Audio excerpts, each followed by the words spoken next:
My name's Graham Papworth, and I've been a patient of Emma's at University Hospitals, Bristol, and had an aortic dissection. And I'm Emma Redfern. I'm an A&E consultant at Bristol Royal Infirmary, and I was on the shop floor when Graham came in as a patient. So that happened to me during the week when I was getting ready for work, having a shower about 7:45 in the morning. My wife and children were around, and suddenly I had a strange pain in my neck, no feeling in my left arm and no feeling in my right leg. So basically I thought I had cramp, but it just got worse. So I struggled out of the shower, wandered through to the bedroom, and my wife kindly dialed 999. And Graham arrived with us about half an hour after that into the emergency department via a blue light ambulance. And we already knew that the ambulance service were worried about you because they'd phoned ahead to say that you were quite sick and they didn't know what was wrong. They thought that you got a vascular occlusion in one of your legs, which is when one of the arteries is blocked. And Marianne, who was one of my registrars at the time, met you in resus straight away and took the history from you, which was exactly that. So you'd had this very odd stretching pain in your neck, and very quickly that had progressed on to you not being able to feel your left arm, properly, and your right leg. And she came out of resus and said, "I've got this chap in resus, he's not very well, and I don't know why." And we went through your symptoms, and you hadn't had any chest pain, but you had had some back pain. And all your vital signs were normal at that point, but she was worried that she couldn't feel pulses very well in your left arm and in your right leg. And so we made the decision at that point to order a very urgent CT scan to have a look at your aorta. And the reason we did that is because 3 years prior to you arriving in our hospital, we had missed some patients who had presented in a similar way to you and missed their diagnosis of aortic dissection. And unfortunately, they had gone home and died. And so we'd done a massive educational teaching programme where I work to make sure our junior doctors could recognise the signs of this very critical disease very quickly. And the key action that needs to happen is you need to get through a scanner very quickly and us make the diagnosis. Yeah, so I remember on the day, I was in and out of consciousness, Right. I think not feeling particularly well. My wife was there, I was in A&E, and your team told me you're going to take me for some scans, and it might feel like I'm wetting myself because I was going to be injected with iodine. That's right. And it all happened really quickly. It did. And then I remember coming back from those scans and the team doing the diagnosis and then having quite an interesting decision to make where they said, "I think you've got an aortic dissection." The team has now been kind of activated to do an op. It's a really serious op, probably take 6 to 10 hours. It's going to happen now. We need your consent.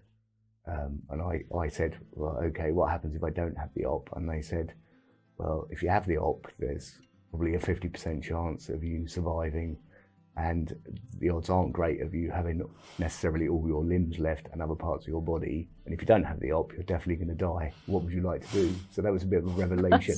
Not a great choice. Not a great choice, No. Yeah. So we very quickly had your scan informally reported by the radiology team, and they said to us, "This chap's got a type A dissection, which is the very serious sort." And we knew that the dissection flap had taken out the blood supply to your left arm and your right leg, which is why you couldn't feel that. And so we knew it had gone all the way from your heart, which is where the aorta starts, all the way down to your iliac vessels, which is where it bifurcates and it supplies both your legs. And we were really quite lucky because it was early on Monday morning. And so all the teams were in the hospital already getting ready for their day. And so we phoned the cardiac surgery team and we gave them your details, and they looked at your scans on the computer and they sweated. And they came running down to the A&E and we cross-matched 10 units of blood. And one of our cardiac surgeons had a conversation with yourself and your wife about consent and about the limited options at that point for you. And the fact that you would go off very quickly to theatre and have this operation where you may or may not wake up from. And I can't imagine from your point of view that was a great thing. But I think at that point you were quite poorly. I remember your wife being very upset, obviously, but the choices were pretty limited, I think, from your point of view. It was either have no operation and definitely die, or have an operation and we'll see.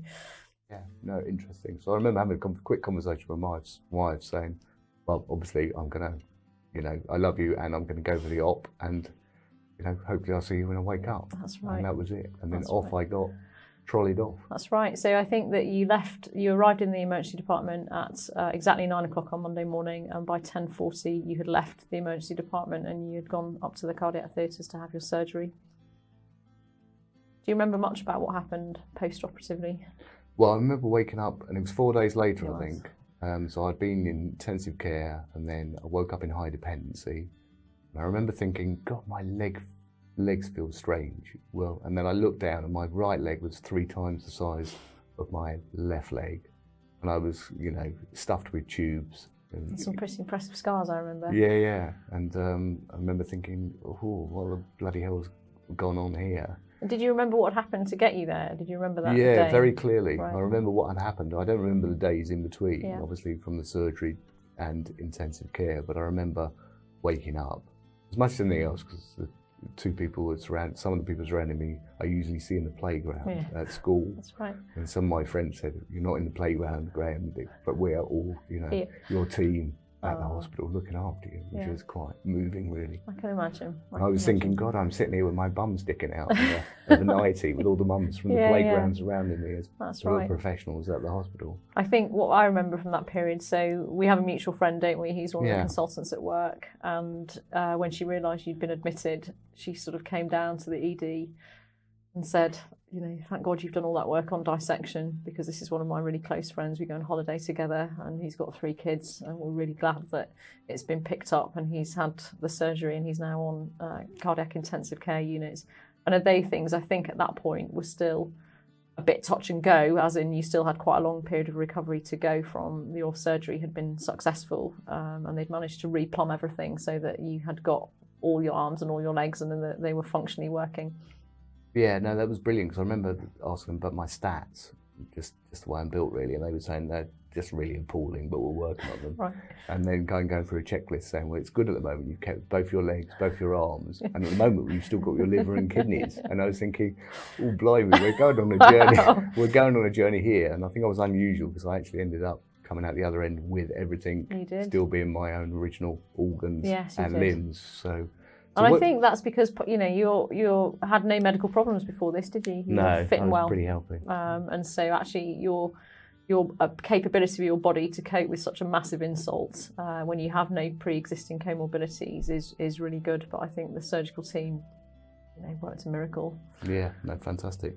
So obviously you kindly and your team got me through my aortic dissection. Yeah. What do you think can be kind of done across the whole of the UK to improve how we pick up on these? Yeah, I think that's a really good question. I think that since we had our missed diagnoses and we saw the impact for people of us missing this rare but so important diagnosis, we've worked really hard with our team.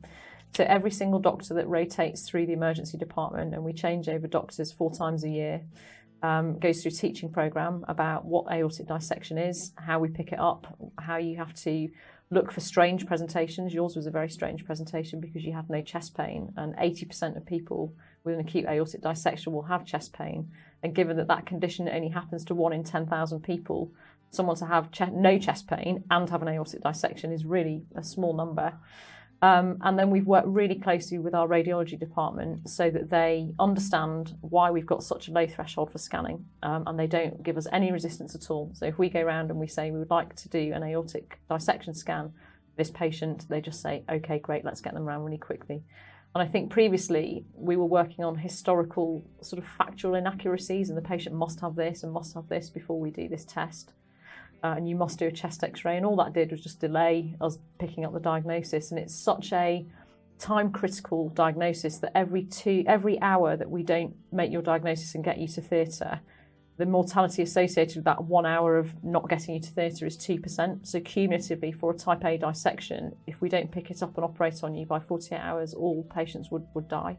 And so every hour counts. And so to cut off the half an hour it takes to have a chest x-ray and just go straight to scan is really important for your outcome. And I think the reason that you did really well partly was because we got, you recognised and your wife recognised that you were really poorly, really, really quickly, and you called for an ambulance very quickly. They hot-footed it into ED, we got you through the scanner quickly, and we were lucky enough to have cardiac surgeons on site so that you didn't need transfer to another hospital to get that operation done. And so it's all about speed, but also the junior doctors who we see 200 patients a day in the adult ED, probably 30 of them have got chest pain. And it's just understanding how we can scan the right people, but have a low threshold for scanning. So we do too many scans, but that means that we pick up everybody. Yeah. And that's just accepted now in the hospital, that that's what we do. And we have no argument with it. And we pick one up every 2 months. Well, that's brilliant from my perspective. I'm glad you do that. Otherwise, I might be dead. Yeah, that's true. But I mean, obviously that's what you're doing at University Hospitals Yes. Bristol. What's the game plan for the rest of the UK, or what would you like to do? Yeah, so I chair the College Safety Committee. So we do see incidents come through where other units have missed aortic dissection, and that's happened locally as well as nationally.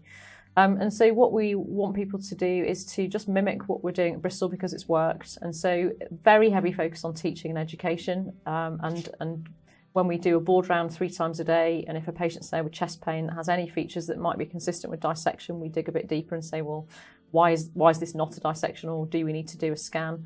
And also work with the radiology team nationally. We have done that with the Royal College of Radiologists so that they also understand why we need to lower the threshold for scanning. Because we scan people for a blood clot, a pulmonary embolus, very, very easily without any resistance because it's common and people understand what we need to do. But we don't apply the same rules to aortic dissection, but we need to.